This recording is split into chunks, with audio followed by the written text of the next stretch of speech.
Hello guys, this is your friend Dark Verse. We are back with a new fanfic. Which is what if Naruto was cursed to relive the Chunin exams again and again, with Sakura, Hinata, Kiba, Ebisu, and Sasuke. Part 2 inches. And if you enjoy this fanfic, then please press the like button and subscribe to my channel for more fanfic like this. And now let's start the fanfic. Pissed. Hinata-chan, are you awake? Eep. The lavender-haired girl came awake in fright, only to see Naruto there with the goggles she'd once given him on his head where his headband used to be. His ninja marker now hung around his neck, like hers did. Before she could conclude anything, he was leaning closer. I'll leave so you can get dressed. I'd just hoped we could walk to the exam together. After all, I just discovered the cutest girl in our class was also the one who has been giving me presents all these years. Thank you, Hinata-chan. He bent close to place a kiss on her unresisting forehead. You believed in me. That, more than anything, is what kept me going. Then he was gone. She hurried to wash herself and scramble into her clothes. Naruto was waiting for her by the gate. So high she was that her long-time crush had finally discovered, and liked her, that her feet barely hit the ground as they chatted along on their way to the center. She was walking on clouds the entire time. It never occurred to her to wonder how he knew the guard schedule and sentry posts around the Hyuga complex well enough to sneak into her room, or that they couldn't have their bloodline active all of the time due to chakra constraints. For Naruto, it was the least he could do after finding out about her unhappy home life. Really, he'd always thought having no parents was bad, but having her dad was possibly worse. The guy was an active negative.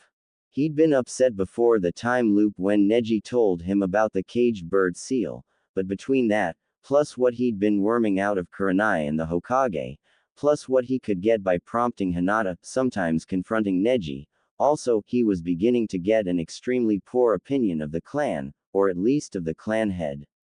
It had taken weeks of learning her responses, learning how to befriend her quickly and get her to trust him, but in a conversation about how to help Hinata, Kurenai, whom he'd gotten half drunk, had told him of that time she'd picked up the shy girl to take her to the academy for her first class, how she'd warned the father that being a genin was a dangerous path for Hinata. Naruto still felt chilled over her quote of the man's response, that it didn't matter, as Hinata was a failure and the Hyuga clan had no use for her. Then the coldness of Hiashi declaring, if she dies, she dies. Worst of all, he'd said that in front of her with Hinata right there listening. No, in Naruto's mind, the Hyuga clan was a problem that had to be fixed. And the biggest part of that to him was making sure Hinata could be happy. Fortunately, at least that part was easy. He loved that girl, and only part of that was she was the person who'd taught him what love was. Say Kabuto. What have you got on Neji Hyuga? The silver-haired ninja selected a card from deep within. It says here he was last year's top rookie. Unarmed fighting specialist, practicing his family's gentle fist style. His bloodline also makes him a prime contender in the exams. Nothing on the caged bird seal. Naruto though despondently, and nearly turned away before pausing. What's the top card in your deck say? Oh, it's a chart showing the population of the 5 great ninja villages and how they compare to each other. See. Say Kabuto. What's the second card down in your deck say? Oh, that lists off the leaders of the various elemental countries. Here, let me show you. Say Kabuto. What's the third card in your deck say? Oh, well here, let's see. That's my listing of the various villages that have hosted the Chunin exam, in order, ever since I started taking it. Only a memento, really. They never ask. Say Kabuto. What's the 82nd card down in your deck say? Oh, just picking numbers are you? Well, let's see anyway. That's a nin info card on a girl who died during our last exam. I guess I should throw that one away. What did she die of? Oh, A rain ninja killed her using a rain of needles. It was ugly, but not too unexpected. She just wasn't up to taking the Chunin test, to be honest. Say Kabuto. What's the 292nd card down in your deck say? Oh, wow, I never expected to be asked anything like that. Just picking numbers out of the air, are you? Well, let's have a look. It's the bottom one, and it looks like an information chart on Hayate Gecko, a special Jonin of Konoha and frequently an instructor of the Chunin exams when they are held locally. It says here that he is in chronically poor health, which is particularly sad since his specialty is swordsmanship, although he is also a master of the shadow clone technique. Thanks, Naruto waved, then paused, turning back to face the silver-haired genin. How do you make those cards, anyway? Kabuto smiled, straightening his glasses. Oh, it's pretty simple. Here, let me show you how to make your own. Do you have a piece of paper handy? Naruto smiled. I'll bring one tomorrow. Well, no need to waste time. I think I have a spare on me. Kabuto started rummaging around in his pouch, but came up nothing. Well, I guess not. Sorry, I guess we'll do it tomorrow. It's not like I have a card I can just erase to show you. Naruto, still smiling, suggested, try cards 82, 103, and 212. Oh, hi Sakura. The blonde, orange-clad genin called out as he blurred past. Pink hair swishing in the breeze of his passage, the girl paused to wonder at Naruto's behavior before continuing on her walk towards the test center. Why hadn't Naruto bugged her? Oi, Nara. She heard him call out in the distance. You up to a shogi game after the test, if the examiners don't need us? So troublesome. You wouldn't be any challenge. Win or lose, I'll take Ino off your hands for a day. Deal. Stupid. Why would I agree to such a thing? Ino objected, fists clenched. Because I'll carry your things while you shop, and help you out in your store for the rest of the day, the other yellow-haired genin told her. Ino blinked once, twice, then smiled. Sure. Thanks Naruto. Behind them, the pink-haired girl stood, blinking over this exchange. Naruto whistled as he skipped along. He was now varying his daily schedule as much as possible. Some days he picked up Hinata at her home and spent the day with her, and those were always nice. He and Hinata had really started to become close friends as he learned more about her, and he'd really started to like her. It was hard not to like her when she already liked him so much. From her perspective, from what she told him, his just suddenly revealing that he liked her too was a gift from heaven. So he could reveal all sorts of knowledge about her likes and dislikes, and she would just assume that he'd somehow miraculously been observing her while she'd stalked him. In short, she'd gladly accept whatever level of friendship he offered her. Naruto had, very quickly, grown to like and appreciate her. Nobody else in all of those repeats had been changing how they acted towards him, except her, so she stood out in that whatever attention he gave her would change her reactions toward him. It had quickly become a lifeline to the endlessly repeating boy. However, he was careful not to rely on it too much, lest that too became boring. And he didn't think he could bear to have his one, true friend start to bore him. He'd rather die. Well, he had died, fairly often actually, and it hadn't stuck, but it was the sentiment that counted. So he reserved those Hinata days for when he really needed them, once a week or so at most, and even so he'd begun to take her out on picnics and so on, varying their dates as much as possible to keep things fresh. Other days, well, some days he researched, both the Hyuga clan and other topics. The conversations to impress his friends had lost most of their initial luster. By this point, when he started to reveal hidden knowledge, they tested and tested him to find its limits, until that took all day without him learning about any new subjects he hadn't covered. He'd found he could change that when he had a new topic of his own to introduce, but those were hard to think of, as left to their own devices they'd all ask the same questions over again leading to the same subjects he'd studied before. So he'd taken to breaking into the academy and reading the school books over, including some texts he had never owned any copies of, and some of which had been sold to him as special copies, with information deleted or changed, to teach him wrong answers just to have fresh material to inject into those conversations, as otherwise they grew too boring.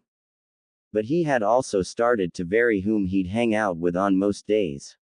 Nara was a bright spot on the otherwise dull backdrop of repetition, in that after the lazy boy had taught him shogi they'd been able to play together, and their games had always been different.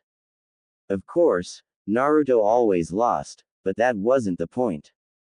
Ino was another refreshing person to be around. As he'd begun to expand his circle of friends, Naruto had discovered the girl to be nothing like Sakura was and yet everything he'd hoped she would be.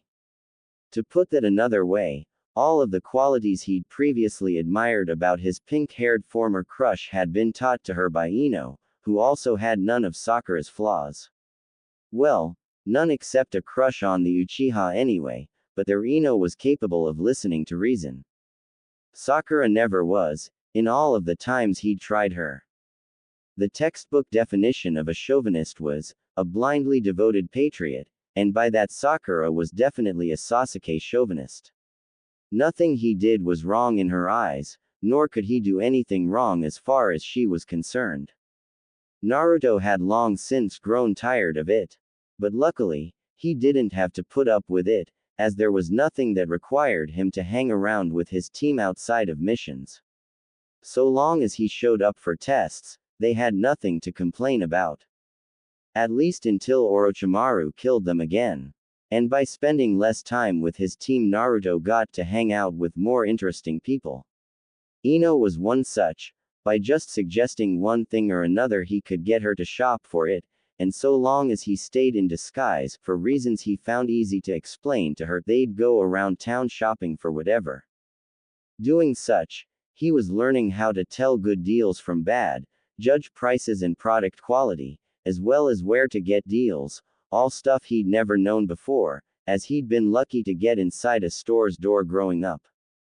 Those times they shopped for food, she'd also help show him how to cook, which was yet another of those skills he'd never had anyone to teach him as he'd been growing up.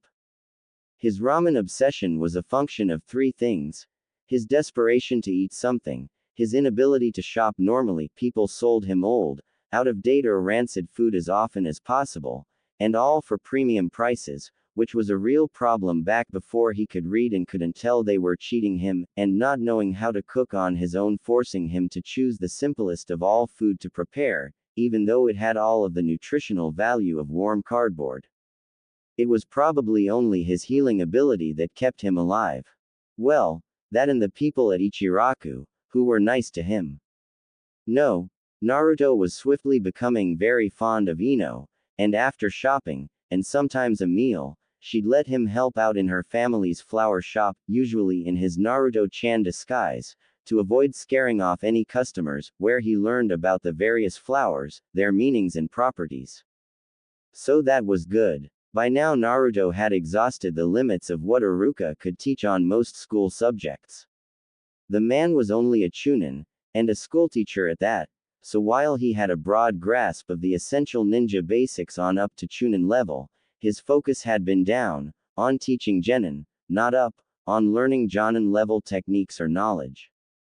But still, while Naruto might not be Chunin level on most skills, it was nice for him to have the book smarts of his hoped for ninja rank, and to be able to calculate a parabola when he needed to. So he went on reading books on those subjects for answers to give Hinata, because asking Iruka grew to be too much of a pain, as his former teacher took longer to find things than just looking up the answers himself. Next day he was planning on losing a bet with Kiba and paying a forfeit of having to help out around that family's kennel, where he learned almost as many things as at Ino's shop. They just weren't as nice about it, and taught about dogs instead of flowers. After that, well, maybe he'd hang out with the Hokage for a day and prompt the old man to tell him stories. That had started out as a way to learn about his former favorite student, Orochimaru, but it turned out the old guy had a storytelling bone or two in his body, and he'd lived so long and seen so much stuff, all he'd have to do is prompt him the right way and the Hokage never seemed to run out of material. Really interesting stuff, too. Yeah, it was worth it. He'd go hang out with the Hokage again after this.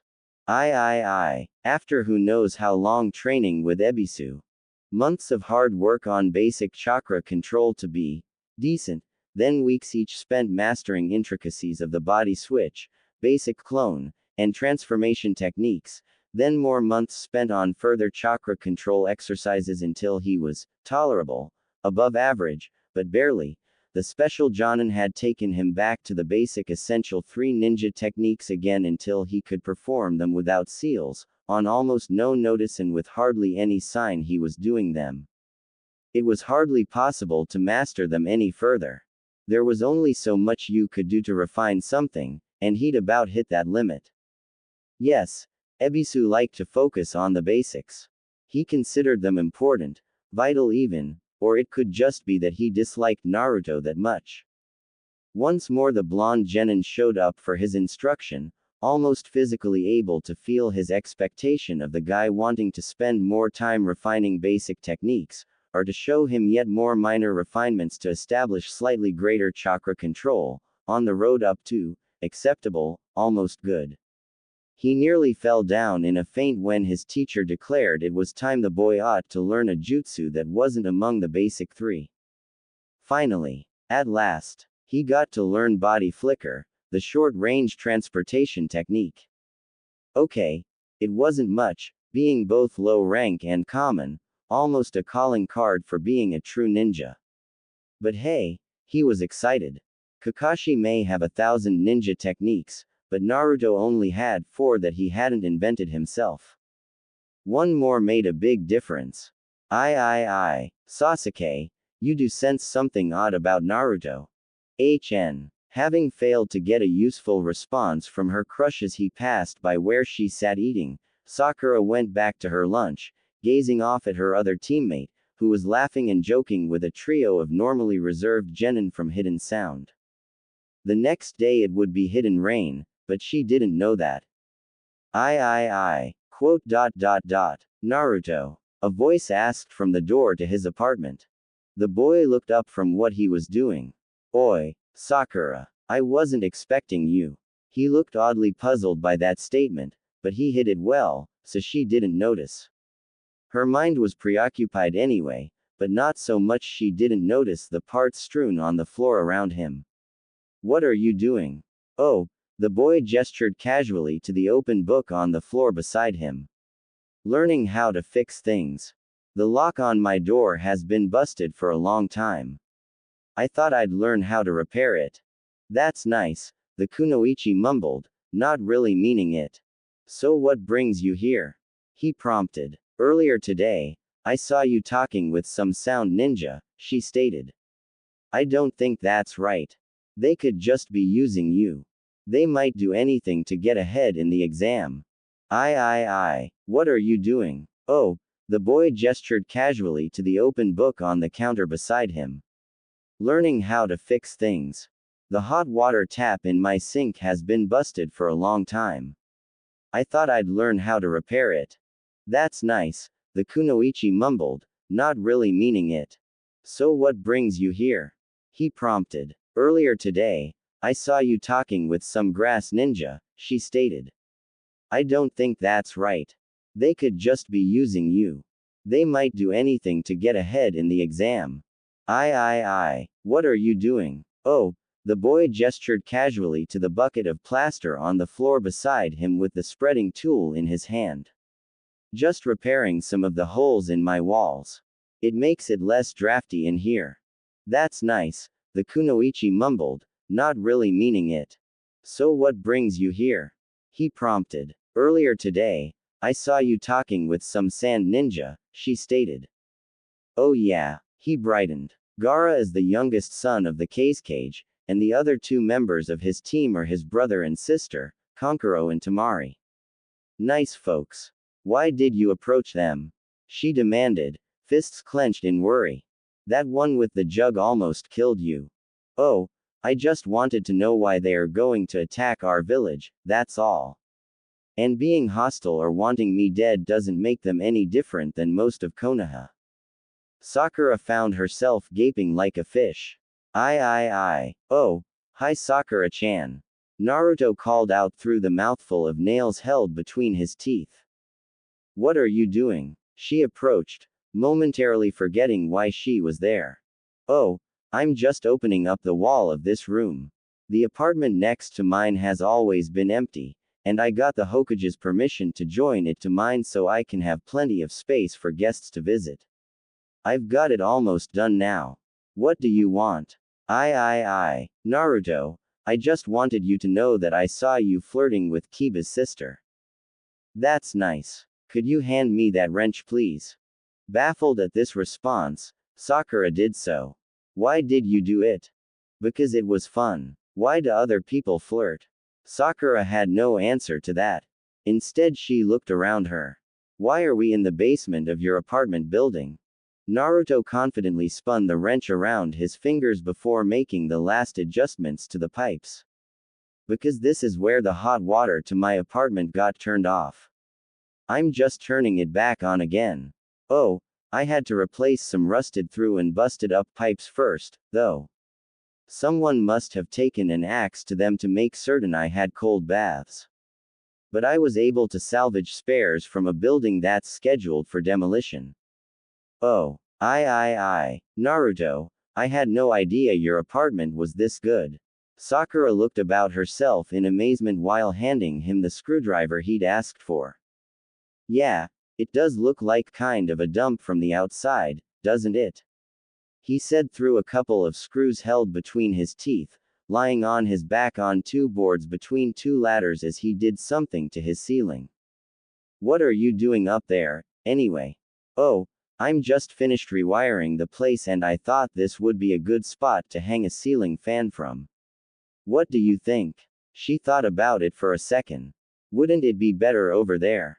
I was going to put a sofa there, with a coffee table in front and recliners to either side. The table is going to go here. I thought about carpeting, but I think I prefer hardwood floors with some throw rugs on high traffic areas.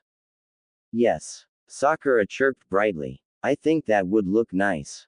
I'm just saying you should have shown up to the test wearing more than your underwear and a cape, that's all. Sakura insisted. He mumbled, busy fastening upholstery onto a newly assembled recliner frame. Naruto, could you turn that thing off? I've got to talk to you. What is it, Sakura? The boy lifted up his goggles after turning off the power saw on the workbench. She saw it. What are you doing? Making myself a matching dining room set to go with the remodeled kitchen. Don't touch the table. It hasn't had a chance for the varnish to dry yet and I don't want to have to buff out any fingerprints to get a good, high gloss. Oh, she blinked several times in confusion. What did you want to talk about? He asked, going over to check on the clamps that were currently pressing wood for the curved back chairs. Oi, Sakura, something you want to talk about? Yeah, I guess. The kunoichi nervously entered the room where he was working. Just a moment, he cautioned, blowing through the hollow wooden rod to expand the ball of glass on the end into a mold. Okay, you can talk now. What are you doing? Making a set of goblets and glasses to go with my new tableware, why? Immediately on waking up one morning, Naruto created 60 shadow clones that immediately set about performing tasks transforming his house in ways that he himself had practiced up before. 2 more ran off to make purchases around town, including a better set of clothes, a blue outfit based on Kurenai's suggestions. He'd be broke after doing it, but that would reset tomorrow with the rest of it. That afternoon, when he led Hinata to his house for their lunch date, she stood staring, then turned to him with stars in her eyes. I learned how to fix it up since your last visit, he told her, looking the girl fondly in her eyes while gently stroking her chin. Naruto-kun. She leapt into his arms and squeezed him tightly as the romantic atmosphere overwhelmed her. Sighing as it heard this from the next room, the apron-wearing clone in the kitchen turned down the heat on the roast. It looked like dinner would have to be delayed. Sighing fondly as she got told about it later, Kurenai told him, about the only thing you missed was romantic music. Good job, Uzumaki. Music? The boy asked her intently. Nothing must be neglected or forgotten in providing the perfect date to the one girl who'd always believed in him. I. The next morning had Naruto in his disguise, although fully clothed, looking in a music shop window. Both instruments and lessons were each more than he could afford. So, the next question became, how to get more mon. Getting music lessons was easier than Naruto thought. He'd show up disguised as the Uchiha, and they'd fall all over themselves to show him around, let him test various instruments, and even give him a complimentary lesson or two, usually lasting for a couple of hours of decent quality instruction. It was sickening, absolutely revolting, favoritism of the worst sort, and still for all of that a very useful loophole for the poor boy to exploit. And he did not need more than a free lesson or two, given that he was in an endless loop of recycling days, one free lesson became an infinite number of them. The music teachers didn't even question as his skill began to rise, assuming it was the rightful privilege of the last Uchiha to know everything. Well, that was a useful weakness he could exploit in other ways, too. Naruto would be the first to admit that he had no martial arts at all. He had no style, no finesse, and absolutely no understanding beyond the 2-year-old, charge the guy and hit him mindset. Heck, in one of the recent visits to the Inuzuka family clinic, helping out after having lost a bet, he'd gotten into an argument with Kiba about being weak, where the dog user had frankly told him that it didn't matter that Naruto knew the shadow clone, because 1,000 times nothing is still nothing. And, well, in all honesty, the blonde couldn't deny the truth of his friend's statement. What could you expect after years of teachers who would always arrange to send him to the principal, out on bucket duty, scrubbing erasers or otherwise getting him out of the way while the rest of the class practiced their martial arts and weapon techniques?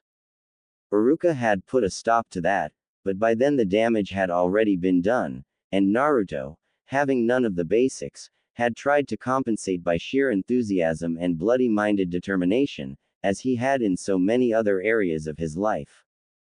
Well, now Naruto knew better than anyone that guts and determination didn't make up for having no real skill. And really, he'd already sent thousands of untrained clones up against trained fighters only to have them evaporate like soap bubbles before the skilled guy. No, all he could really do was waste a skilled fighter's time. Even with all of his basic ninja techniques fully mastered, thanks to Ebisu, all he could really do was waste more of the guy's time. He wasn't presenting any danger to the enemy ninja he fought, even when he fought for real. It was depressing, but another thing Naruto had learned was that you could not correct a situation until you accepted what it really was, no matter how much you might not want to face it. And being nothing more than a punching bag on a battlefield was something he felt had to be corrected, and soon. Taking a hit wasn't so serious a weakness for most people using the shadow clone, because taking a hit in combat was usually a very bad thing. Getting a kunai stuck in your chest was a big deal, whether or not you were a clone.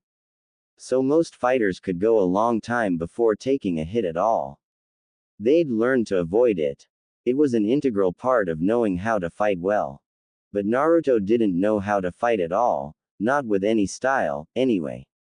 He'd always plowed forward, shrugging off hits and damage to go smack his enemy. No wonder his clones didn't last long. So he began a plan of attending sets of drills where he practiced with some academy students while under a transformation disguise as they got taught basic combat techniques at classes Naruto had somehow never been invited to.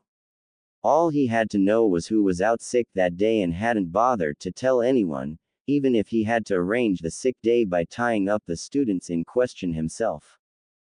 First off, he did this with the poorest students in the lowest grades, that way his own ignorance did not stand out at all.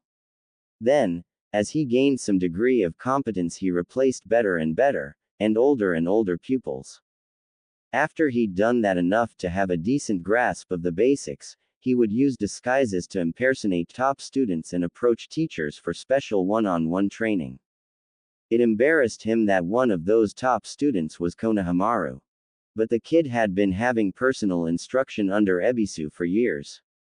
Actually, on that note, he deliberately sought out Ebisu disguised as Konohamaru a few times to help get a handle on the basics, because if there was one thing he had learned, it was that Ebisu taught basics relentlessly and well.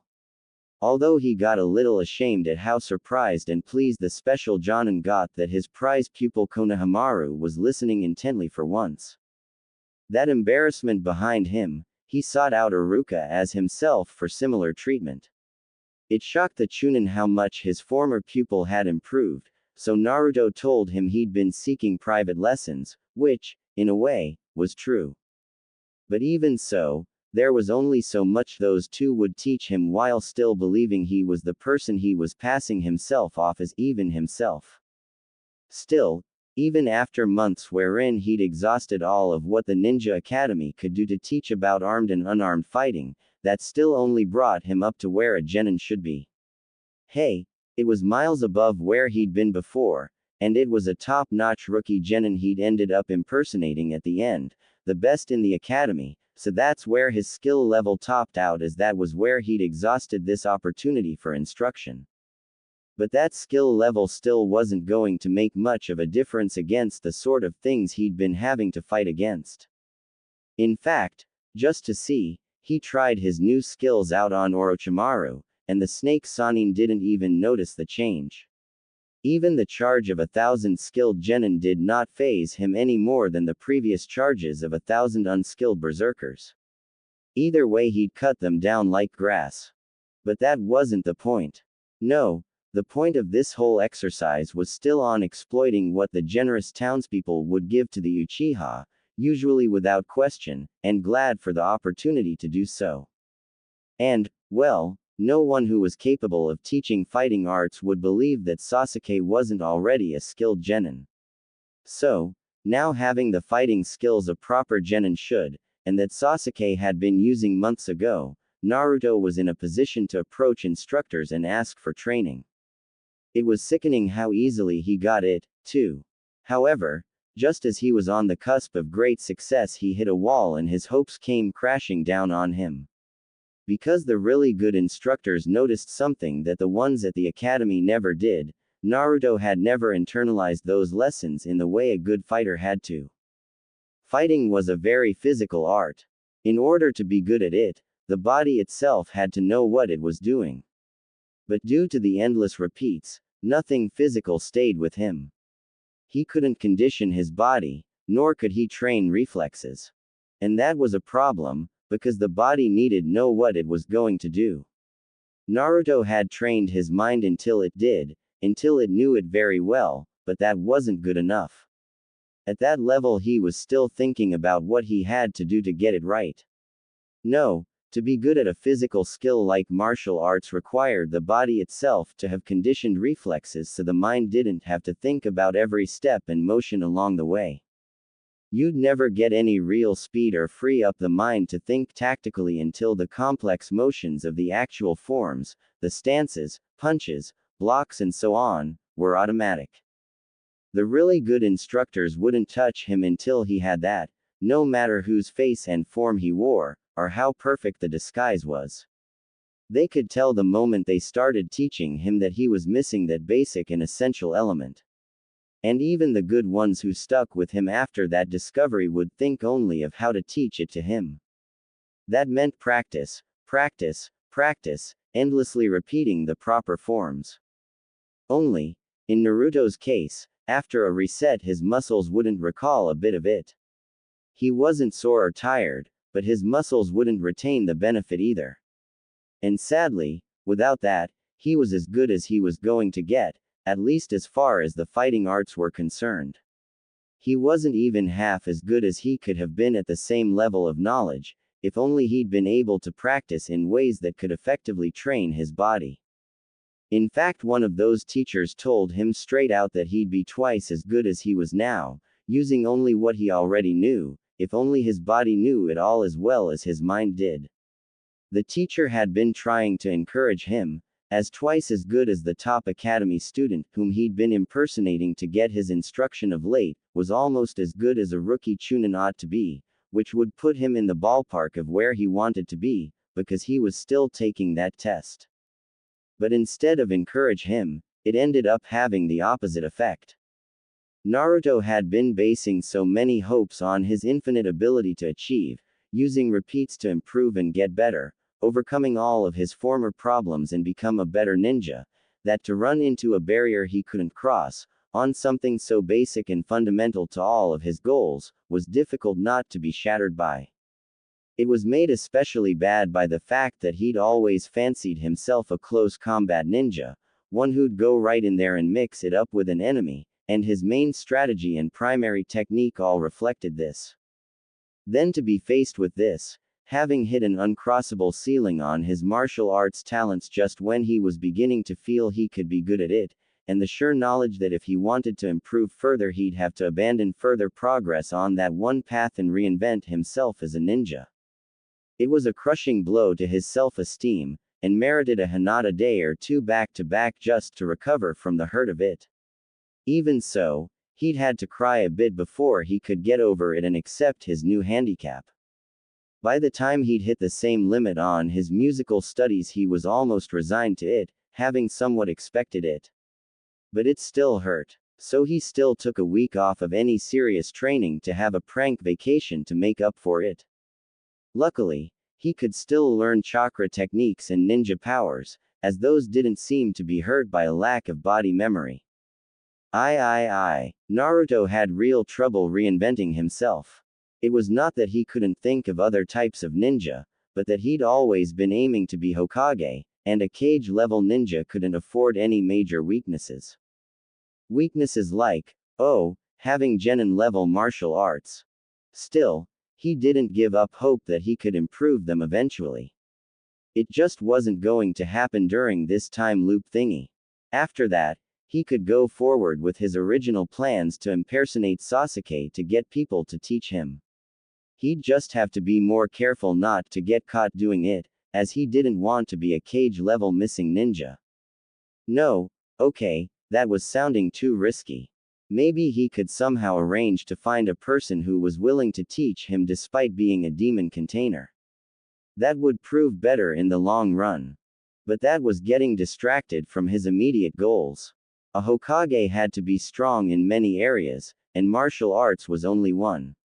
He could and would deal with that later. For right now, there were plenty of other weaknesses he could be working on improving with the opportunities at hand. For example, there were ninja medics, ninja who focused on special moves or secret powers, elemental wielders and even illusion specialists. Getting people to teach him cool special moves had been a goal all along, and it hadn't been turning up much. So it seemed best to look to other areas, at least until something opened up. Other than the basic clone technique, Naruto knew next to nothing about illusions, except what Ebisu had said about his transformation not having those same vulnerabilities. He knew that they required power, something he had a lot of, imagination, another area in which he was gifted, and skill. Well, of the lot, the only area he wasn't already well supplied in was skill, and that could be remedied.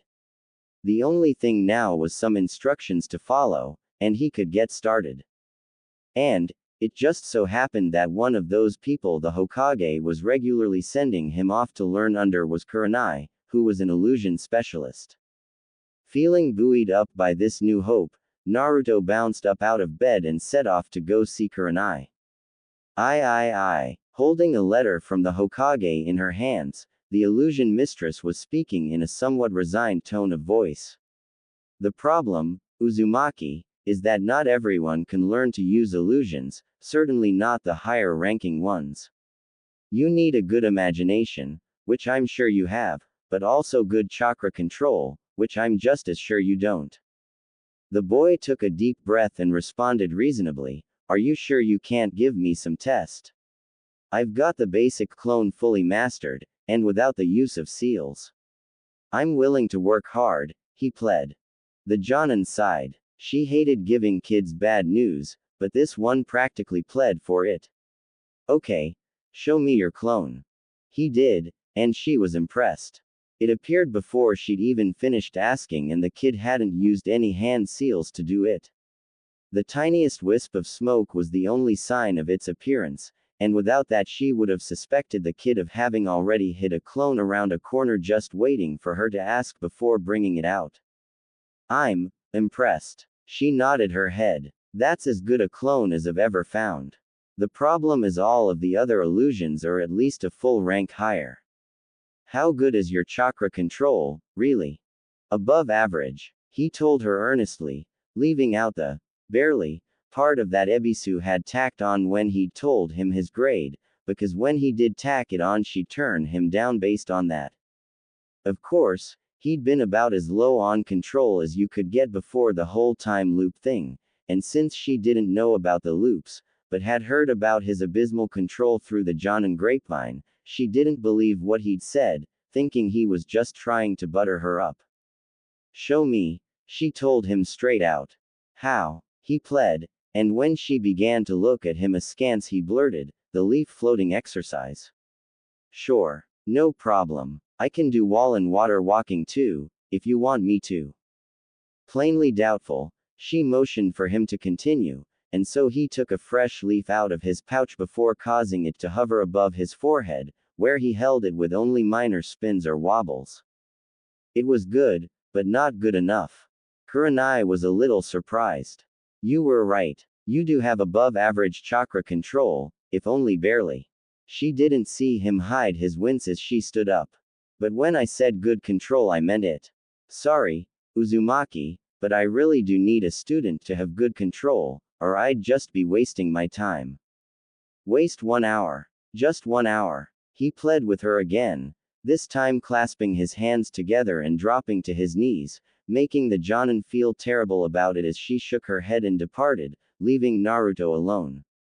The boy sighed, dropping his pose and feeling depressed. This conversation had been the product of numerous repeats where he'd been trying to convince her and learning how to play her reactions to gain the best of all possible chances. Not even showing her his unique transformation helped, as she was able to pick it out as not an illusion right off the bat, and she was only going to qualify him based on illusions, or better chakra control than he had. He'd asked for less time before, but the illusion mistress had said she couldn't give a complete lesson in less than an hour. So, maybe illusions would have to wait a while. There were also, he reflected, seals. And one of the greatest known masters of that specialty was in Konoha right now, peeping on bathhouses. But since Jiraiya would not teach him anything else, he doubted he'd teach him that. Sigh. Back to Ebisu for more chakra control, he figured. Since it was still early in the day, and he'd passed the written test, the only times he got a note to see Hinata's teacher from the Hokage were when he'd passed the written test. It would be another 2-day wait before he could see the special Jonin again if he went by the ordinary schedule. Not wanting to delay that long, Naruto forged a note to Ebisu from the Hokage. He'd seen it often enough to be able to copy it with his eyes closed. It would get caught later, not having any of the proper security seals, but it could have non-functional copies written on, and by the time they caught it he'd have already reset anyway. Naruto had been meeting with Ebisu far less often of late. It wasn't that he didn't want to know what the special Jonin had to teach him, but that most of the things he taught were ones he'd learned already. The same pointers and exercises to perfect one technique were often the same ones he'd taught him to perfect another. So, really, he didn't have to visit him as often to get the same value. What Naruto would do was practice on his own during normal hours of his daily schedule while busy doing other things, checking in periodically with the teaching specialist to make sure he was on the right path. But really, He'd gotten good enough at teaching himself that only rarely did the special Jonin have something to say that contradicted what he'd already been doing. So, it saved time and was less frustrating to go through the exercises and drills and stuff for perfecting his techniques on his own. Still, it was an old and tired routine even so, showing up and going through the motions of the tests Ebisu gave him, turning this way, then that, lifting one leg, and assuming martial arts stances which were now substantially improved over what he'd originally done, but that only served to remind him of that barrier he couldn't cross, and irritate him further. Very well, tell me what techniques you already know. Naruto sighed, beginning again the litany. My basic 3 are fully mastered, seal-less and almost traceless. Body flicker likewise. I also know the shadow clone, and 2 unique distraction techniques of my own devising, but you already know about those, the boy finished with a knowing grin. Ebisu coughed and adjusted his glasses, attempting to master a slight blush. Yes, well. Naruto smiled. That jibe was intentional, and had often saved him from an hour of tests as his teacher made him prove those claims. It also saved him from having to reveal his transformation was an S-rank solid variant rather than the usual illusionary one. Apparently deciding something, the teacher casually pulled a scroll out of his pouch and tossed it to him. Here, that is a treatise on basic elemental tips and chakra control exercises. Why don't you practice that for a while? As the special Jonin walked off, leaving him, Naruto's face was screwed up in agony and his fists were clenched tightly over the scroll. You mean this guy had that with him the entire time? It was all he could do not to follow after Ebisu and hit the guy.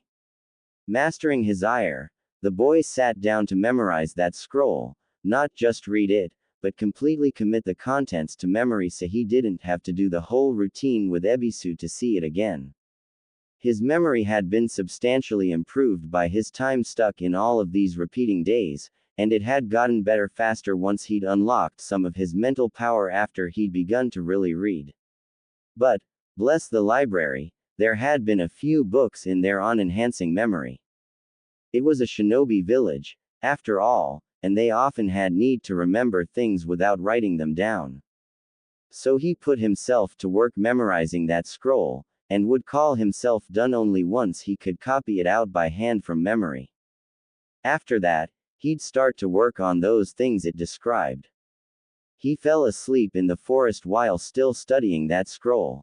For the second time in his life, Naruto opened his eyes to a person bending over him, after having slept all night in a forest, exhausted from too much training.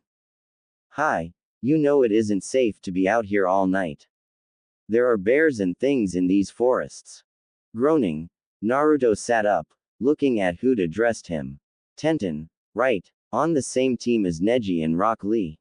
The girl was surprised. Yeah, how do you know? I make a point of learning about those around me, particularly those who might be stronger than me. It's a good ninja strategy. He waved airily. The girl laughed, tilting her head to say, sorry, but you don't look like a very good ninja, with that grass and leaves in your hair. Tactfully, she didn't state that his reputation as a dead last was well known around the village, spread by people crowing in delight over how weak he was. That's okay. He knew it too. I thought the point of being a ninja was deception. The boy shot back with a wide, friendly grin, running fingers through his hair to get the leaves out. The girl thought about it and conceded, okay, what do you know about me? The boy shrugged, and sat there, thinking. Well, obviously I know about your team and Jonin instructor, but that's not so much about you, is it? You hang out with Neji a lot and train alongside him because neither of you want to train at the pace that Lee or your instructor set. You specialize in weaponry, and your teacher says that you can hit a bullseye 100 out of 100 times. Most of your weapons you summon from scrolls you carry with you, and your most powerful technique is your Rising Twin Dragons, where you jump up high summoning dozens of weapons out of 2 scrolls which you throw in a really fast barrage at your target. By now the female genin was surprised. That kid really did know some stuff about her. But Naruto wasn't finished. He was scratching his head. Some girls around town say you have a crush on Neji, but don't think he returns it.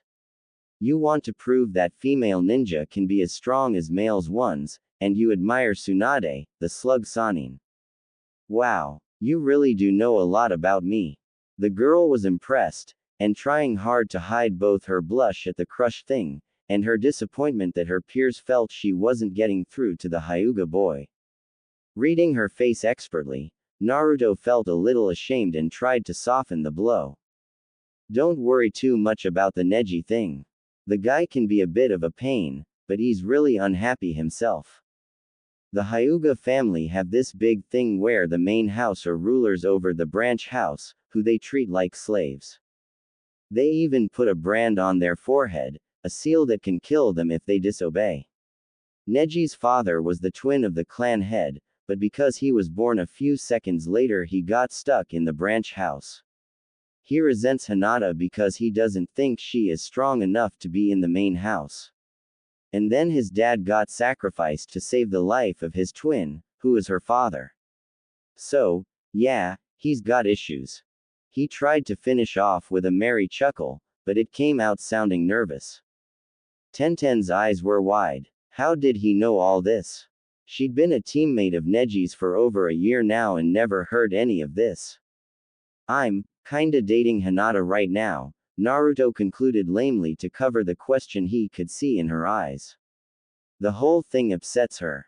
Concluding that he had to be right, girls were more talkative than boys, the girl relaxed, then changed the subject. So what are you doing out here all alone? Happy to be back on a safe topic, and deciding he could even tell the truth, Naruto held up the scroll he'd been studying.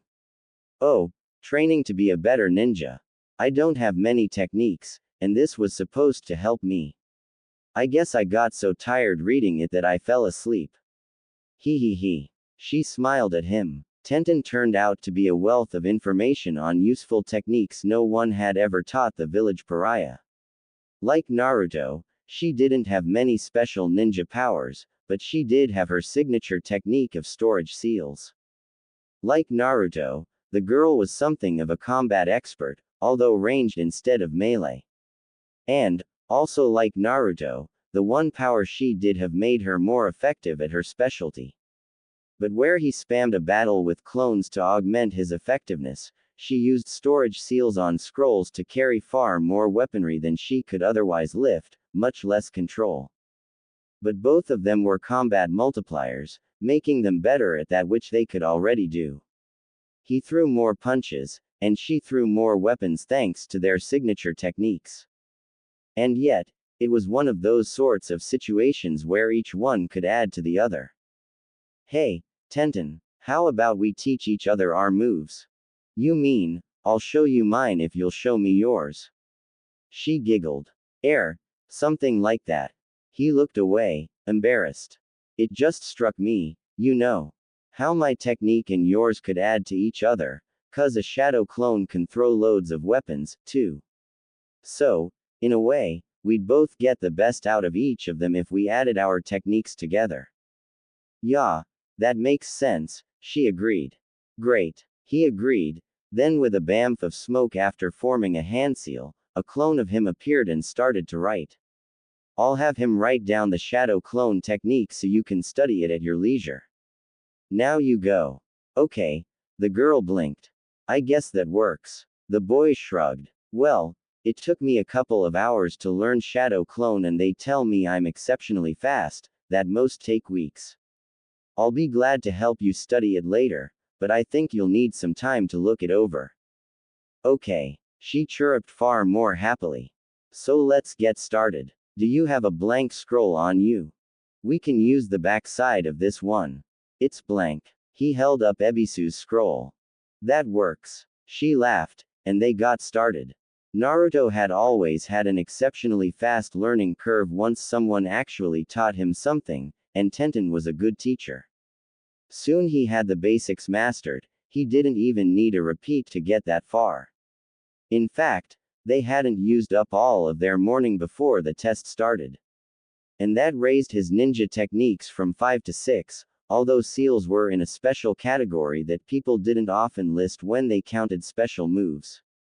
Still, that didn't make him any less glad to have it. And the way Tenten explained it, storage seals were massively useful, too. You could carry camping gear and supplies on long missions, spares for your normal equipment, like clean clothes, and even hot food, all without weighing yourself down or losing speed. It made most of the worst aspects of being on long assignments almost not difficult at all. It was, in its own way, just as helpful as being able to create a million copies of yourself. One of those force multiplier thingies. Only, since they each gave benefit a different way the bonuses stacked. And, in a little less than an hour, Naruto was doing well enough at it to get by. Now that he knew the difference between a crude performance and a refined technique, he wouldn't call himself an expert at storage seals, and Tenten most certainly was. But she taught him well enough to get by on. Reading together and discussing the shadow clone scroll he'd made for her took another 10 minutes, before she agreed she wasn't ready to try that just yet, as it did sound pretty difficult. However, they still had a great deal of time in what she'd allotted for her morning training schedule, so he joined her for that and started learning how to throw weapons effectively. They covered only a tiny bit of that at the academy, just enough to get you started, really. Also, they stuck primarily with the kunai, that all-purpose ninja tool, apparently thinking that anyone who wanted to know more could learn on their own. Tenten had. That girl could throw anything, even things that ordinarily could not be employed effectively as thrown weapons, like sickles and long swords. She taught him a lot, cheerful all the while, but Naruto had a long way to go before he'd be anywhere near as good, and probably never could be quite as good given the muscle memory limits he had to work under. Still, he could get somewhere in that skill, and he intended to. Even if he could only have the basics, that was still going to be useful. After all, he could only crowd so many clones in punching range around a target at once, but if they stood back and threw weapons, well, they could do more. So he made certain he knew how to train further in this by himself before they moved on. She even dropped hints that a person could steer weapons with wires, and that sounded fascinating. After all, a number of very deadly things could be done with wires, the trick was getting an opponent to blunder into them. But if the wires delivered themselves, attached to weapons, double bonus. He'd have to learn more about that. In fact, he'd just found a new specialty he wanted to study. And, what's more, she seemed eager to teach him, almost surprised that anyone would value her skill enough to want to learn it. That any girl so talented could have confidence problems amazed him, but no longer surprised him. Look at Hinata, loveliest, nicest girl in their class, and all but ignored by all and sundry. He wished he could say he wasn't equally to blame for that. Hey, Naruto, Tenten asked as they were walking away after training. Yeah, he turned his attention to the girl he was rapidly becoming fond of. So few had treated him decently, let alone shared their techniques with him so readily, that he knew he would be spending a great deal of time with her in the future. Pity that she wouldn't remember it. That seal thing the Hyuga put on the branch house members? She asked. When one of them gets married, do they put it on their wives? I dunno, the boy answered honestly. They might, but I'd have to find out to know for sure. Could you? It's kinda important to me. Sure. I know they put it on little kids, though. I think Neji got his when he was about 4, or 6, or so. Tenten scowled at the thought of anyone doing that to children. No way was someone going to enslave her kids. But, darn it, if Neji was a slave, then Neji couldn't stop them from doing that to his kids. Which meant, if she didn't want it to happen to her kids, she couldn't marry Neji. Tenten sighed, giving up on that dream. And it hurt, too. Then she perked up. Say, want to come back to my place? You've got to get something to eat before we go to that training area 44 thing later today, and I feel I owe you one for all of this information. Sure. He agreed, then sobered instantly on thinking about the test. Oh, and Tenten. About our test. It's a week-long survival mission inside a forest where all of the genin are trying to kill each other. Each team starts with one half of the mission requirement, and you have to get the other from some other team. No holds barred. There's going to be a lot of death. At least half of those who enter are going to fail, and most who fail will probably die. Her face hardened. That was hard tactical data, priceless in ninja terms. Thanks, Naruto. But there's more, he cautioned. The teams from Sand and Sound are particularly deadly. Both have attacks you've never seen before. The Sound guys you could probably take if your whole team hit them hard and fast, but they're no ordinary genin. The Sand team, he shuddered. They'll kill you. I've seen Gaara, the lead on the Sand team, fight, and he could take down Lee even if he'd opened all the celestial gates he could. He's no genin, unleashed at full power he's closer to cage rank. Not even Neji would stand a chance. By now the girl was done being surprised that he had such information on her team. It seemed like he was right, he had been disguising his skill and secretly gathering information. So she was all ninja as she asked, what does he do? He animates sand. I know it doesn't sound like much, but he can move a few tons of that stuff like it was a part of him, reaching and grabbing, crushing and killing. If it touches you, it's over. It also forms a shield around him. Your weapons would be useless. Not even Lee's best punches could penetrate all of the way. And the girl on that team is also bad news for you. She's a wind mistress, and has ability to knock flying things out of the air, things like thrown weapons. She'd be able to shut down even your rising twin dragons. If you do have to fight her, do it some other way than by throwing things. She nodded, absorbing the tactical brief and analyzing it already. And the third? Konkuro, he responded. A puppet user. Basic strategy is to hide and let his puppet do all of the fighting. He'd be much less of a threat if you could tell which was him and which was his puppet, but he's expert at making that hard. It's strong and got built-in weapons, and can take a fearsome beating. If you could fight the guy himself, though, he isn't too bad. Best bet would be to strike him hard by surprise, before he deploys it. But considering the rest of his team, I'd avoid combat altogether. He's great at throwing delays and diversions at people, and the other two would finish you off. The girl is nearly unbeatable at a distance, and Gaara is suicide to face at close to mid-ranges. Together, their team hasn't got any exploitable weaknesses.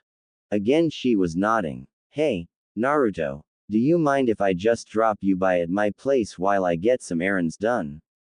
You can wash up, and I'll be back to get you that breakfast I promised, I just have some things to do first. Sure, no problem, he chirruped gladly. They both knew she'd be running off to give her team his warnings. What he didn't know was that she had a keen enough memory to repeat it word for word, even complete with tonal inflection. She trained to be in infiltration once, briefly, before they'd told her that female infiltrators usually had to sleep with their marks. But one of the skills of an infiltrator was to know memory tricks like that, and she'd gotten them. Naruto wasn't the only one to use those memory techniques taught by books in the library. It was a shinobi village, and they had many who had an interest in remembering things without writing them down. Of course, in the perverse way of things, she would tell her team and Lee would go tell Sakura. Who'd tell Sasuke, but only after asking Ino if she had heard. And Ino would tell her team, while Neji would feel obliged to inform the main house, who'd instruct Hinata, who'd tell her team, and so the rumors would spread like wildfire through Konoha practically word for word, until at the meeting outside the Forest of Death every Konoha genin, and some few from other villages who'd kept an ear to the ground, was outfitted for a long stay in wilderness terrain, carrying extra weapons and in some cases armor. Many would be carrying a written form of Naruto's warning that someone had copied onto paper and distributed, some even falling into other hands. There was also a wide gap around the Sound and Sand teams, with people eyeing the Sand trio with respectful hostility out of the corners of their eyes. Those few who didn't already know what was up noticed and asked, so got whispered to, and the circle around the Sand team grew wider. Some specifics hadn't made the rounds. So rather than Gaara could take down Lee even if he'd opened all the celestial gates, it was transmitted as he could take down a Jonin easily, while the Neji part was simply dropped. Still, it was an effective message, and people were already plotting out evasion strategies. They were ninja. If something was too tough to fight, you went around it just like any other obstacle to your mission. I've got to find Gaara. I must grow by defeating strong opponents. You know his powers are all based on a bloodline, don't you? Naruto asked, disturbed by this change. There's nothing there you could copy. I've seen him, he just stands there while his sand moves and kills people. You've seen him? Sakura asked, disbelieving. Yeah. Naruto shrugged. It was like Haku and his ice mirrors, only 1,000 times worse. That Gaara guy gets off on killing. From what I've heard, even his own village is terrified of him, and that includes his siblings, who make up his team. That guy likes killing the same way you like Sasuke. It defines his whole being. Our Hokage might not even be able to take that guy down. Really? Sakura, at least, was frightened. Sasuke was not. I've read the reports, and don't believe them. He's just a genin. With my Sharingan I could destroy him. Naruto blew out a long sigh, rolling his eyes. It's your funeral. Finding Gaara's team was easy. If Naruto hadn't already had transformed clones following all of the teams in, he would have now. The one following the grass genin, the ones Orochimaru and his cronies had replaced, died as usual, but in the ongoing effort to track him, there was always another place just where the last one had lost him. There had to be something the Sannin could sense about them, because he never failed to notice one of his clones for long. And he'd change course in order to evade the emplaced ones. He was, Naruto reflected, a master at this. An evil, sadistic and sick-looking bastard, but also a master ninja. Still, of all of the things Gaara was, hyper-aware of his surroundings he was not. The Sand team wasn't even particularly on their guard, waltzing in like a pack of lions at a sheep festival. They had good reason to, the comparison was an apt one. No team Naruto was aware of well, except the Sannin, but he didn't count, could present a credible threat to them. What was unusual was that this time around the other teams seemed to be aware of that, and were departing from their usual schedules to avoid the Sand team whenever and wherever they made contact. This was starting to frustrate Gaara to no end. He wanted death and blood, and by gum he was going to get it. Fortunately for the homicidal insomniac and his two increasingly nervous siblings, who'd begun to fear, and rightfully so, that Gaara might turn on them just to sat a bit of his bloodthirst, Sasuke was enough of a egomaniac loon that he actually thought he could beat them, despite all of the testimony to the contrary. No, to Sasuke's mind there was no other form of life half as good as an Uchiha. So, being naturally superior to all other creatures out there, he was going to take down their best and impress them all. Just to show them. A suicidal form of egomania, as there had been plenty of Uchihas killed in battle against those same, lesser creatures, before. After all, there had been a whole clan of them at one point, and never had one of them been Hokage, or called the best ninja of the village. The Sharingan had weaknesses, not the least of which seemed to be the habit of those who had it to overestimate themselves. Sasuke himself had been so paralyzed from killer intent alone by Zabuza that he'd been ready to commit suicide on the spot until Kakashi reassured him. But that didn't stop his arrogance now. It was as if he could no longer even recall that event. And what made matters worse, Sasuke's feelings of innate superiority and invincibility were only exceeded by Sakura's feelings on the same subject, namely, that her crush was superior to all other creatures and invincible. Between the two of them they created a very dangerous delusion, that led very quickly to Team 7 standing on one side of a clearing, with the Sand siblings on the other. And Gaara hadn't killed anything all day. He was feeling overdue. His tone was very low and level, a danger sign to all who knew him, when the container for the one-tailed beast said, "You are here to validate my existence." Naruto rolled his eyes when Sasuke walked forward to pose and brag, "I am Sasuke Uchiha. I care nothing for your existence." Sasuke shot a hard glare over his shoulder at Naruto, whom he'd overheard whisper, "Truer words were never spoken." Turning back to face the Sand team, this time with a deeper scowl on his face, the Uchiha bragged, "I am going to defeat you and claim what is mine by right. As a Chunin of Konoha I will have more power to defeat my brother, and then I will revive my clan. Go Sasuke." Sakura bounced up and down twice, cheering. "Oi, Temari!" Naruto shouted through cupped hands. "Do you want to step aside and talk with me while your brother slaughters my teammate? You know Gaara's going to win, so I have no point in fighting you, since my team will be disqualified anyway. What do you say, Naruto?" Sakura tried to bonk him on the head, only for the blonde guy to dodge her attempt, laughing. Sasuke was glaring at him in disgust, while the Sand team didn't know what to say. Already Naruto was skipping a significant distance over to the side, pulling out the dining room set he'd made for himself and putting a feast on the surface. "Hey, Kankuro, you're invited, too. There's more here than she and I can eat. I'd ask Gaara to the table but no, I'd die before I could leave it again. So I think if he wants to eat he's going to have to wait until I can scurry off into the forest like a frightened rabbit. I don't feel like being crushed to death today." Once a check with Gaara proved he didn't care, the Sand siblings left his side, smirking, to join Naruto at the meal. "Thanks." Kankuro picked up a slice of roast and popped it into his mouth, chewing for a moment before he added potatoes and gravy, vegetables and juice to his palate. No one else would have noticed the slight signal he gave to Temari, who only then chose to seat herself, but Naruto had figured the puppet master would send in his toy first. He hadn't known it could test food for poison, evidently it could. But, strangers in a strange village and all, he guessed he couldn't blame them for being prepared. Out of curiosity, he watched to see if he could tell when the real Kankuro would switch in for his dummy.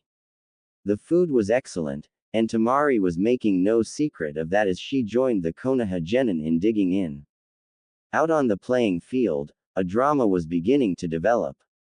"Who is your brother? I will kill him for you," Gaara softly stated as he stared at his most recent prey. "Only I get to slay my brother," Sasuke snarled. "Only an Uchiha can kill an Uchiha.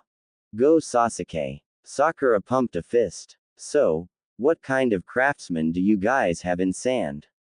I know you can't grow crops there, so you import most of your food, so I figure you have something to export." Naruto conversed reasonably, after pouring himself some juice. "Steel, mostly," Kankuro chomped with his mouth full of rolls.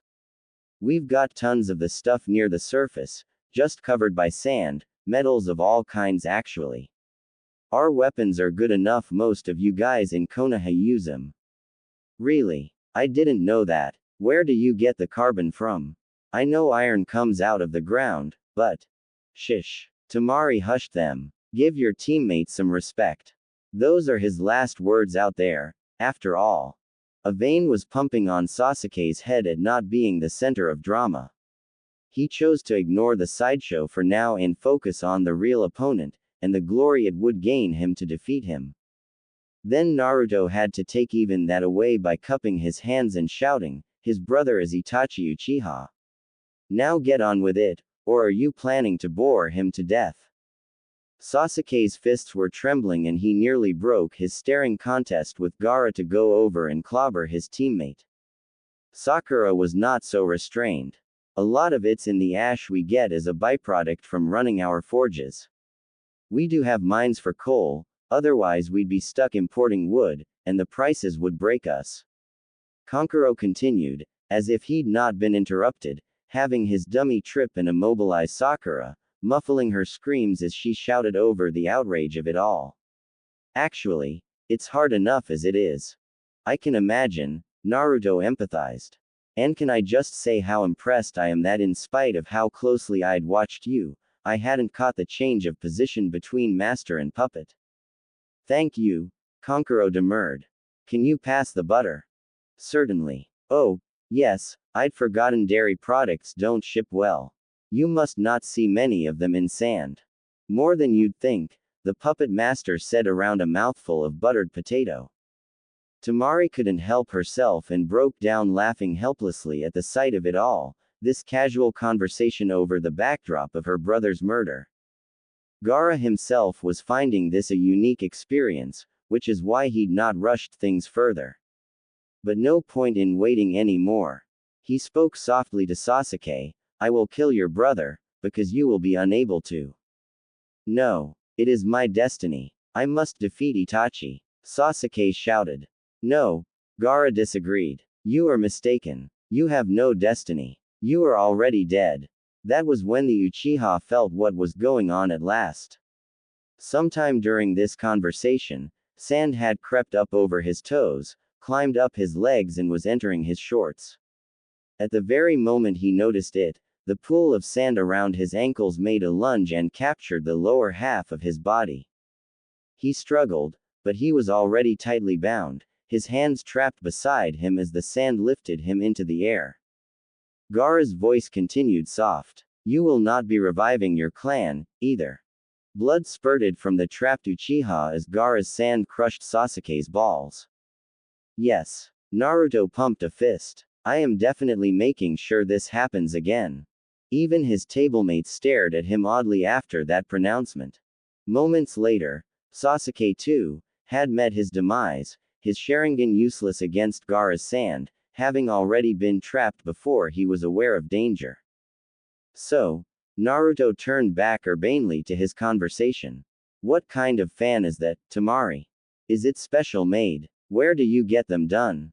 Later, marching away from the strange luncheon, having given up their scroll and heading toward the exits while the Sand siblings went on to the tower, Sakura was glaring holes in him, refusing to speak. Oh, give it a rest, the boy chided. I didn't actually bring my dining room set with me today, Naruto admitted. So instead I transformed a few clones into replicas of them. If Sasuke had one it would have been easy to detain or give the others crippling injuries, since they were already, literally, in my laps at the time I'd be revealing my trap. The next day, after the reset, walking past a pair of disguised Chunin on his way to the written test as usual, but thinking about the events of the last time through, Naruto paused and asked, pointing toward the door. Okay, I know that is an illusion, and you two are Chunin. So how do you do that? The pair of disguised Chunin snorted. What? The door? It's called the veil technique, and with it you can cloak small areas in a different appearance. So, how do you do it? He pressed with just enough eagerness to get their egos stroked. One of them shrugged. It's not hard, only a D-rank technique. Mostly you just take a standard transformation and project it outward. You have to stay nearby or it falls to pieces, and it costs more chakra to keep active. But it can be useful to fool clueless goons, like most of you hopefuls. And the hand seals. Here, one of them showed him. Now get out of the way and don't clue in anyone else.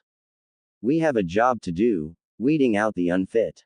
Aye. Having liked the last set of events he'd set in motion, Naruto decided to repeat it for a while. That meant passing the test and forging a note to Ebisu so he could get the scroll so he wouldn't look odd to Tenten when she woke him up in the morning after sleeping outside in the forest. They'd trained together, and pretty soon he had the basics of all of her tricks down. All that was left from that point was to refine and practice them, but doing so he got to be good friends to her. She didn't remember him past any resets, obviously, but as he learned to like her and know her better, he was able to learn her buttons and impress her and build a surprisingly good relationship in a fairly short time. While obviously not in the same boat as him, Tenten was a very lonely girl and eager to have more friends. He found it easy to respond to that, and soon was seeking her out for more than just training. There were also those conversations, learning everything he could from the sand team. And the entertainment value of seeing Sasuke's balls crushed over and over somehow never grew tiresome. It just kept getting funnier every time he saw it. He'd even spooked Gaara once over how hard he'd laughed while Sasuke got gelded. But it was all for training purposes, really. He had to repeat it all that way, because, yes, there was no other way to get the Sand siblings to the table, that was it. Useful information and all. It was just a side benefit that seeing the psychopathic insomniac creeped out by him was a hoot all on its own. But forming a few hundred shadow clones into a harem variant that had them all dressed like cheerleaders, and having them all loudly celebrate the Sand Demon's victory jumping about waving pom-poms wasn't too much, now was it? No, there had been some times in there where he'd really disturbed Gaara. As far as training, things were going swimmingly there, between Tenten's help and Ebisu's scroll. Plus, he also had a significant personal project on his own he was fitting in on the side. Learning how to project a transformation technique when what he did wasn't a standard transformation was a fair bit of work. He tried his own as a basis and it didn't work, or at least it wasn't possible given what knowledge he had. Luckily, at least no one was out to stop him from learning an academy-level technique, so he could go ask Iruka or look it up himself to learn the basic transformation, the real one this time, in addition to his own version. For simplicity's sake, he decided to call the academy version the disguise technique within himself, because that was all it did, and his own shapeshift, as that was equally descriptive. Picking up the disguise technique was easy by now, as was perfecting it, as he already knew all of the ins and outs and tricks for it, having done it all already for his own, much harder version. His improved chakra control over his academy days helped a fair bit, too. From there it really wasn't too hard to take it that one step further and get a version of the veil going. Knowing the internal workings of the disguise, as he did, made the rest of it seem easy. His experience with the shadow clone also helped him quite a lot, and his mastery of the basic clone also pushed his knowledge along, as that one already dealt with a projected illusion. Really, he found it so easy he was surprised that it wasn't harder. Oh, there were a great many details to work out yet, blurred edges and all of the things Ebisu had named, but he was able to get something going quickly. And that gave him a significant hope, as between his disguise and the new veil he'd have 3 illusions to show off to Kurenai.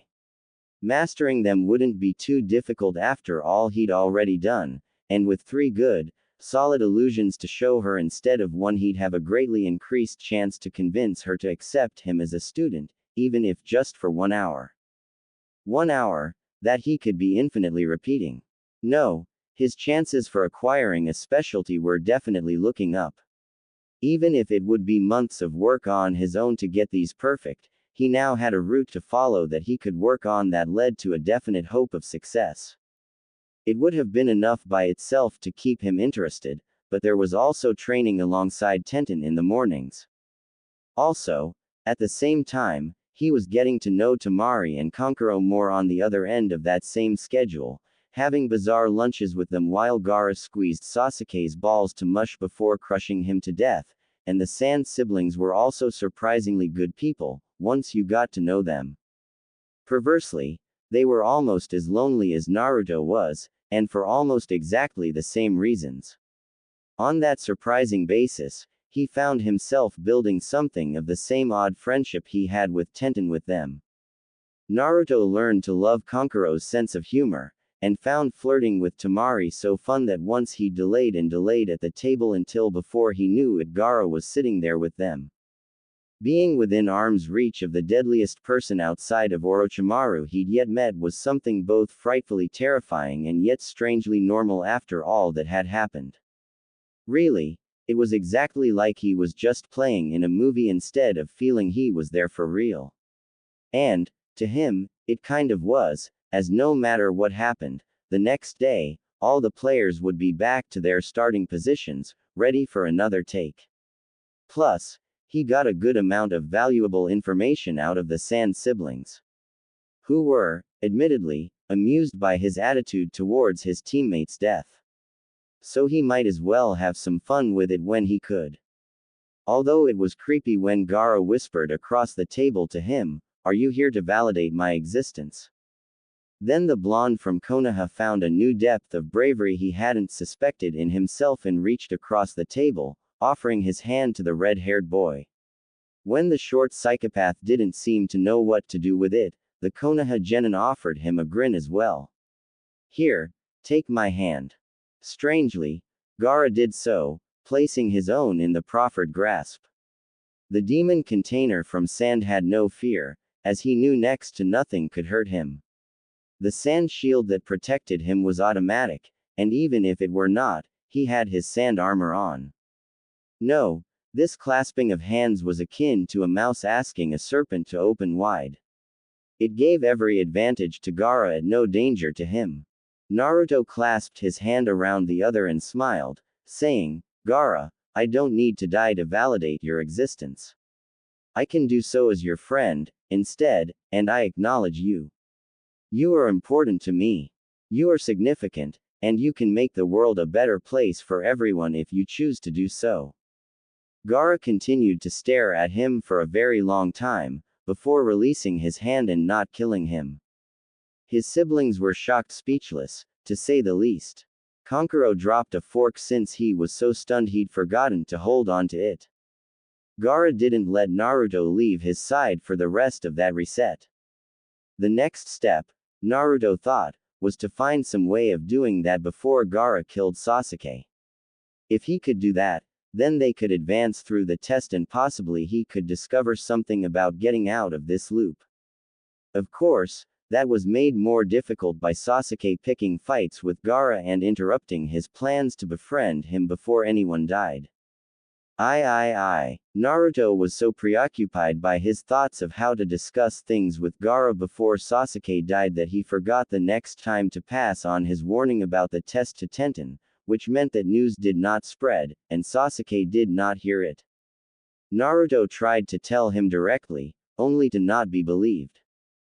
So, there they were, getting attacked by Orochimaru as usual when it just got too much to handle, coming as an interruption to all his other plans, as it had. "Oh, I give up. Just bite the bastard and be done with it. I'm tired of this." Naruto folded his arms, sat down, and pouted. "Kuku. Orochimaru laughed, before deciding, "Thank you, I believe I will. But aren't you in the least bit worried about my killing your team?" "Faye. Why should I be?" Naruto started to pick his nose. "They're all useless. Look at little Miss Trembling over there. As near as I can recall, she's never hit anyone in anger except for me, and she does that for me trying to be nice to her. All she does in a fight is stand there and tremble, waiting for her hero to come make it all better, then afterwards she's all proud and boasting as if she'd won the whole thing herself." Sakura's jaw had dropped open and she stared at Naruto, too shocked to tremble anymore. Shocked, and a little bit afraid, Naruto's loyalty had been the one thing she could always count on in her life, and now he was giving her up to die. Suddenly she felt very small and vulnerable. "And that useless waste of flesh you're facing." Naruto pulled out his finger and wiped it on the branch. "He's as pathetic as they come. Every hour of every day since I met him he's spent feeling sorry for himself, and of course all of the girls our age are stupid enough to think that's cute. Everyone gives him anything he asks for and treats him as some kind of hero thanks to the family he was born in, but he's never done anything himself. As soon as he gets faced with anything the least bit hard he gives up, just like now when he was trying to give the scroll to you." "Oh, Cuckoo. Interesting. The snake Sanin looked back to the boy who had been approaching him to surrender their team's scroll. The blonde genin snorted. He's pathetic. If something isn't given to him for free by being a stupid Uchiha, he doesn't want it, and then he has to go treat everyone else like garbage because he can. He's the Uchiha. Faye. Pathetic. Here we are in a fight for our lives, you're about to kill us all, and what does he do? He's playing sorry for himself, again. Heck, he's every bit as wimpy as his fangirl over there. But they're both so stupid they call me dead last, when it's always me who's pulling them out of these things. But when I do, they both instantly claim credit for themselves, as if it was their worthless behavior, standing there waiting for someone to rescue them, that somehow saved the day.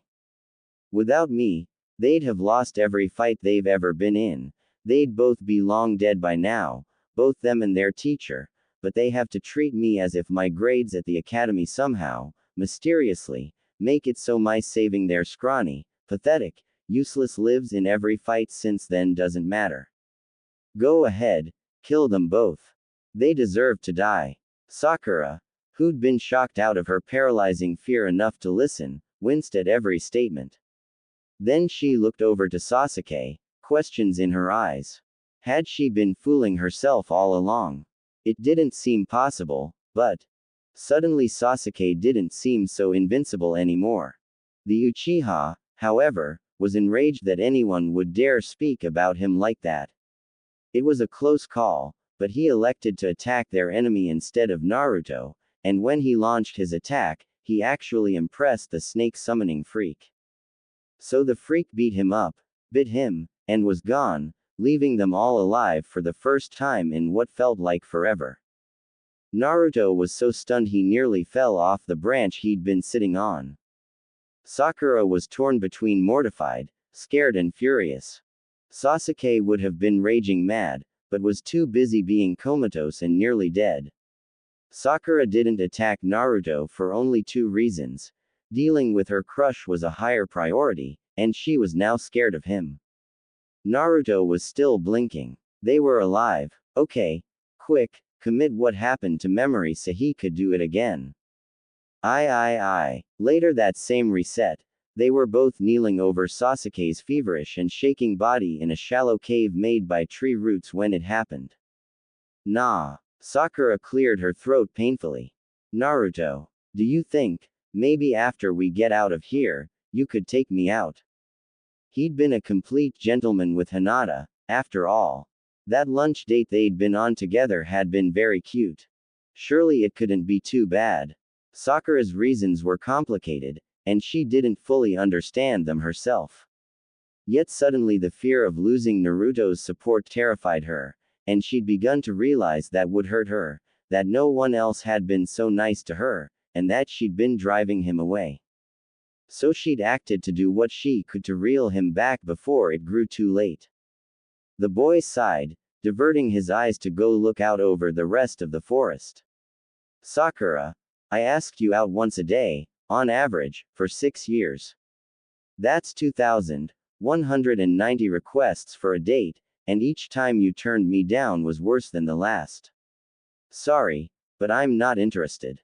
Oh, Sakura was devastated. He'd gotten away from her. She didn't know how, or when it had happened, but she had lost him. Her attempt to reel him back had come too late, and she'd missed all of the danger signs of his approaching separation. She felt shame as she realized it had been too late to keep him before she'd even thought to try. What had she done? Had she been so terrible? Except, well, maybe she had. Looking back on it, she couldn't recall the last time she'd said or done something nice for the blonde-haired boy. She hadn't wanted to encourage him, but suddenly she realized that he'd become her foundation. He'd been her one constant, a never-ending source of affection bearing her up no matter how life got her down, her ace in the hole against Ino, and something to cheer her up every time Sasuke turned her down, and now she had truly lost him. She couldn't put to words how much that hurt, or how scary it was to find herself cut free of that support, to suddenly find herself adrift in the world, having to face all of the little hurts and Sasuke's rejections on her own. With a bite out of her heart, she realized Naruto hadn't even been calling her Sakura-chan. It had always annoyed her before, but now, she missed it. Neither drew any attention to the fact that she began to cry behind him. It was an hour or more before she choked out, shyly, "Naruto." Yeah, he did not turn to look at her. She spent a moment shivering over his coldness. You know so much I never expected. Do you know any special healing powers? I think Sasuke could really use some help just now." The blonde boy softly sighed. "No, Sakura, I don't." "Oh," she replied equally softly, her voice tinged with concern on behalf of their fallen comrade, and his plight. Inwardly, Naruto was thinking, just because I don't know any right now, doesn't mean I won't. Sakura is right. Healing my own wounds real fast isn't an excuse not to have any medical skills, because people around me can get injured. I've been careless, not studying those before. Well, it won't happen again. Before we come to this place again, I'll be a medic. Maybe even good enough I can save Sakura from choking on her blood if that happens again." Sakura was so wrapped up in her own misery she did not take as good a care of Sasuke as she might have, and he died, the cursed seal having overcome his frail vitality without that tiny extra edge. Love has a healing power all its own, completely apart from ninja skills, and the focus Sakura had once given to Sasuke had transferred some of her energies to him during those critical hours while the seal was turning his own chakra against itself. No matter how weak or powerful, a person is always equally matched against themselves, and the body paid the price of this battle the cursed seal initiated, usually ending in death. It may seem a small thing, but that was really the deciding factor in who lived and died upon receiving the cursed seal. Those who had someone to love and care for them lived, as even so tiny a boost was enough to tip the balance, while those who did not died. Orochimaru was ignorant of this himself, having no idea why one person lived and another died, despite decades of experiments. Healing techniques, all being chakra-based, got turned about the same way as a patient's own chakra supplies and were useless. Love, being made up of an entirely different energy, made up the difference in a way that got around the cursed seal's effect. However, with Sakura focused on her own misery and suffering, she did not have the total devotion to spare that had been bolstering his constitution that final, extra degree their first time through the forest. So, Sasuke died, and they reset.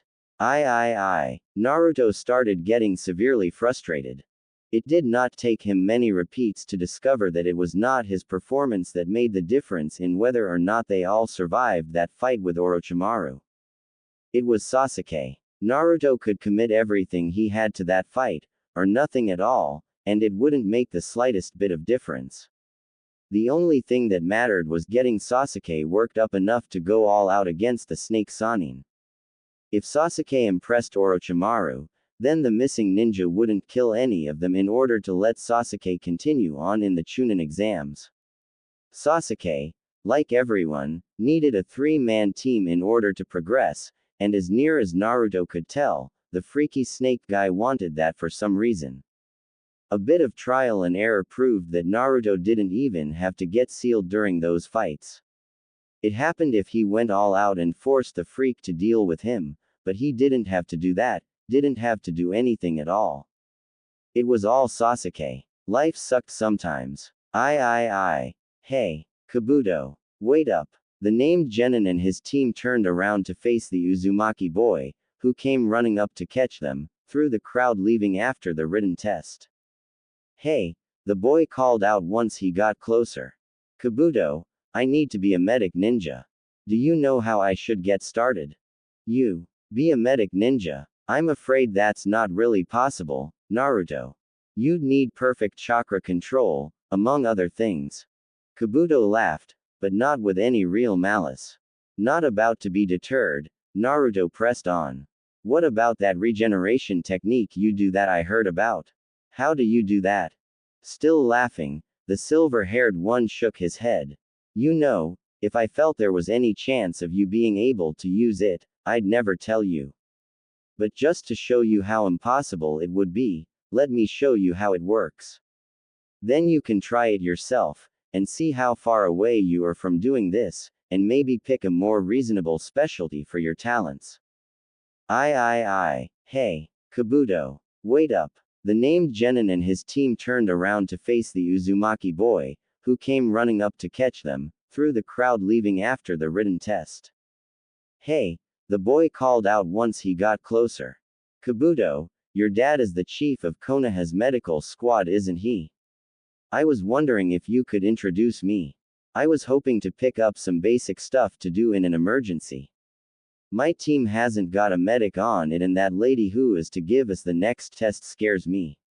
I've heard of her reputation. Kabuto smiled. It's no problem, Naruto. Why don't I show you some myself? We've got time before we prepare for the next stage of the exam. Hey, Kabuto. Wait up. The boy called out once he got closer. Your dad is the chief of Konoha's medical squad, isn't he? I was wondering if you could introduce me. I was hoping for some tips and pointers. I know a little, but my team hasn't got a real medic on it, and that lady who is to give us the next test scares me. I've heard of her reputation. Kabuto smiled. It's no problem, Naruto. Why don't I show you some myself? We've got time before we prepare for the next stage of the exam. Hey, Kabuto. I've been reading some books on how to be a medic ninja, but I don't feel up to a real challenge yet, and I've heard some rumors about the next stage of our test tomorrow. I'm worried that I might not be able to do enough for my team if anyone gets injured. So, do you think you could point me towards some resources? Kabuto smiled. I could help you myself. Hey, Kabuto. I've been hearing rumors of the next stage of this test, and I've got to say I'm concerned. I'm the only medic my team has got, but I'm only half trained and my medical techniques stink. I was wondering if you knew someone who could help me. Kabuto straightened his glasses. That's very surprising, Naruto. I hadn't heard you had any medical experience at all. But I'll be glad to help you. There is a spare office in the hospital that is usually empty this time of day. We can use the charts and tools there. You really need perfect chakra control to be a good candidate for learning this technique, Kabuto told him. Yeah, I know, but the girl on our team has no interest in such things, and I've been elected. So how do you do the technique? Well, it would be easier if you had more knowledge of anatomy. Say, Kabuto, do you know where the Anbu have their anatomy classes? You know, the ones where they study nerves and pressure points for taking down targets. Kakashi told us about how they train Hunter Ninja to do that. Yes, of course I know. They do get most of their supplies from the hospital, after all. But why would you be interested in such things? There was this girl who did this thing on our last mission to induce false death in a target she wanted to capture.